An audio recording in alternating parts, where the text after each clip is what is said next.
paying for my dinner.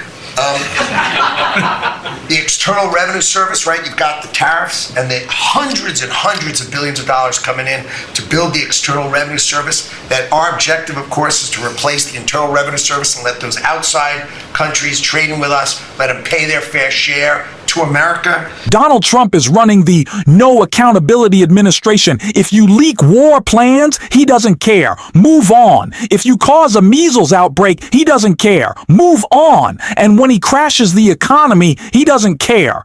He moves on. He won't take accountability. He won't deal with the blame. But even worse than that, he tries to shift the blame, which is exactly what we saw in a ridiculous temper tantrum this morning in a cabinet meeting in which he just lost his mind. We're going to get into it all, but before we do, if I could quickly ask you to leave a like on this video, and if you haven't already and you enjoy our channel, to hit that subscribe button. It goes a long way, and it really does mean a lot to me. Now, before we can get into Donald Trump's meltdown, we have to get the context for why he's so upset. And we're going to get that from Chris Hayes right here. It's really striking the degree to which this is not a person who believes, even in principle, in free markets. He doesn't like free markets. He basically wants a planned economy controlled by him. That's how he describes the economy.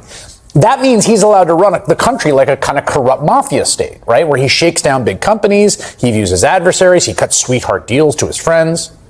His own Commerce Secretary effectively agreed that even talking about the tariffs is an attack on the White House. If a company were to say we're raising prices because of the tariff, is that a hostile act? I think if you go out of your way to try to make it seem like your price has changed when it's nonsense, okay? A 10% tariff. Why is that nonsense? Because a 10% tariff is not going to change virtually any price. The only price it would change would be a product that we don't make here, like a mango. Wait, what? First of all, people will absolutely notice that prices rise by 10%. Second, it's not just 10% from China, right? It's 10% for everyone. We're still waiting on all the other tariffs, which are postponed. But from China, it's 145%. I think people will notice that. That aside, Jeff Bezos gets how the administration's operating, so he's not going to tell you about the Trump tax directly. But again, this is really key. Listen to this. It's still going to cost 145% more to import things from China, whether or not Amazon explicitly tells you what is happening. It's exactly the same thing Trump tried to do back during COVID, remember? Where he just hated all the testing and he tried to keep the testing numbers artificially low so that there would be fewer reported cases. But again, this is just so crucial. That didn't actually mean fewer cases. It didn't mean less virus spreading. It was still spreading. People still noticed when they got sick and when loved ones died. Chris Hayes is making the most important point. As much as Donald Trump wants to whine and complain and say he is the greatest president ever, as much as he will attempt to cover up for a recession that is coming, prices that are higher, a stock market that continues to tumble, we will all soon feel the effects if we're not already feeling them. People see it in their 401ks. They're about to see empty shelves. Even if Amazon takes the import prices off like Jeff Bezos has promised, and Chris Hayes said prices will still be higher, and even Donald Trump seems to understand the impact that he's having, because he talked about it right here before he melted down. I just saw some reports coming out, and I don't want that to happen to China. I like the president a lot, President Xi. I don't want it to happen. I was actually saddened to hear it, but they are getting absolutely hammered in China. And, they're sending boats, the biggest boats in the world, carrying cargo like nobody's ever seen before. These are the biggest boats in the world, biggest cargo ships in the world. And they're coming and they're turning around in the Pacific Ocean. They're doing a big U-turn and going back because they don't want the goods, because 145% tariff. But at a certain point, I hope we're going to make a deal with China. We're talking to China, but their factories are closing all over China, because we're not taking their product. We don't want their product unless they're going to be fair with us. And that includes intellectual property and other things. There are a lot of things far beyond just buy, sell. I know Donald Trump sees this as a huge win, that there are shipping containers turning around, that huge ships filled with American products are not going over to China. He sees it as, China being scared. They don't want to pay our tariffs, but that that's not the case. It's not China wanting to not pay our tariffs on American goods. China's imposed their own tariffs, Donald. Then it's hurting American businesses shipping products to China. We saw this in 2019 with Donald Trump's first stupid trade war. The economic impact is already here, even though Donald Trump is clearly trying to cover that up with this meltdown right here. The basis under which we won the election. Core GDP, and this is, you probably saw some numbers today. And I have to start off by saying that's Biden. That's not Trump, because we came in on January, this is quarterly numbers. And we came in and I was very against everything that Biden was doing in terms of the economy, destroying our country in so many ways. Not only at the border was more obvious, but we took over his mess in so many different ways. Core GDP, removing distortions from imports, inventories, and government spending, was up plus 3% when you add it. We had numbers that despite what we were handed, we turned them around, and we were getting them really turned around. Gross domestic investment was a whopping 22%. Now, that is a number that people are coming in at numbers. For instance, I just walked. Donald Trump is now blaming Joe Biden for the recession he is causing. And there's a small bit of truth in what Donald Trump said there. Not about blaming Joe Biden, but saying that these GDP projections are a summation of the whole quarter that they started in January. Well, do you know what else started in January? Companies letting people go, hoarding cash, predicting that a recession was coming, because even before Donald Trump was president, his talk of tariffs started to spook the job market. Donald Trump has caused these problems not just in office, but even before. So when he wants to blame President Biden, no, it is Donald Trump's pre-presidency that also contributed to this economic downturn. Things have been so bad that even the anticipation of Donald Trump has caused these problems in the market. And we saw Donald Trump this morning say that this is still Joe Biden's stock market, which runs counter to what he said on January 29th, praising the Trump effect for seeing a little bubble pop up in the stock market. So which is it, Donald? Is it that this is never going to be your economy? Is it always been Joe Biden's? When will you take credit? When will you shift the blame? There is no truth. There is no through line here. It is all just nonsensical. And speaking of nonsensical, listen to Howard Lutnick right here. Paying for my dinner.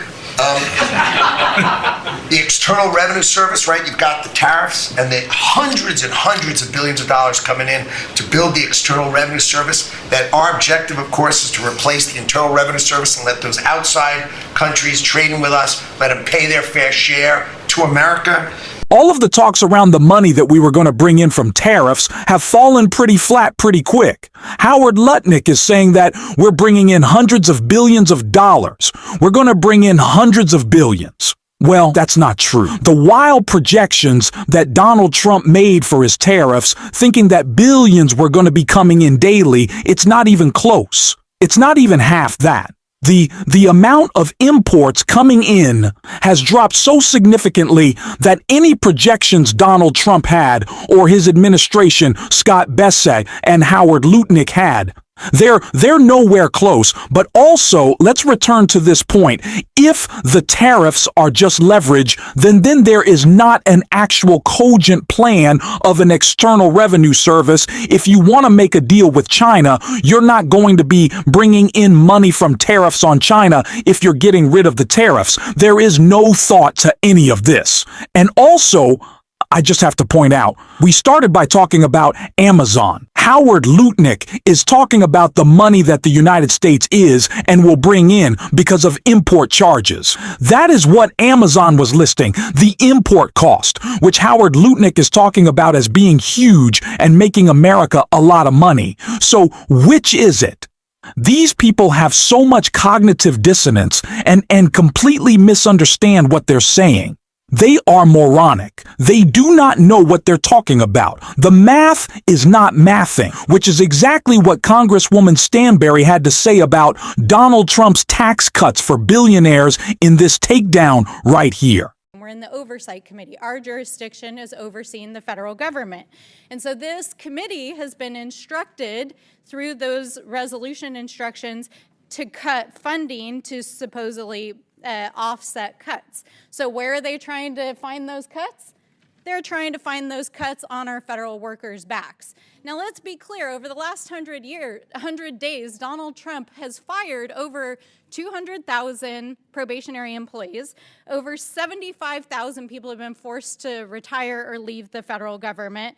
And now they're talking about taking away significant retirement benefits and turning the federal workforce over to an at-will workforce. What that means is that they want to strip away the protections for our federal workers so they can be fired at will at any moment. Okay, so that is actually what is inside this reconciliation piece that's in front of the committee today. And if you do not, as a federal employee, elect to be at will, if this passes, if this piece of legislation passes, you're going to have your retirement taxed, essentially, an additional 5%. So that means your pay is going to get cut unless you elect to be fireable. Is that correct, Mr. Lynch? That is essentially correct, yes, absolutely. So basically what this package is doing is extortion. This is called extortion. This is in the vein of trying to say that they're going to balance the budget, which they're not, because it's still going to cost the American people $5 trillion to pass this overall tax package for billionaires. And by the way, these trillionaires are going to get an additional, let's say, $300,000 a year off of their taxes, while the rest of us are going to actually see prices go up with tariffs, the cost of living expenses, all of these issues. They're going to use this piece of the reconciliation package to further punish the 2.4 federal employees who provide your Social Security, who help with your VA benefits, who make sure that your Medicaid is taken care of. This is all about cutting federal workers, punishing federal workers, making life harder for Americans, and destroying the federal workforce. And I strongly oppose in every single way, every piece of what's in this piece. It is no surprise that the political party that wants to ban books doesn't know how math works. That is not a shock.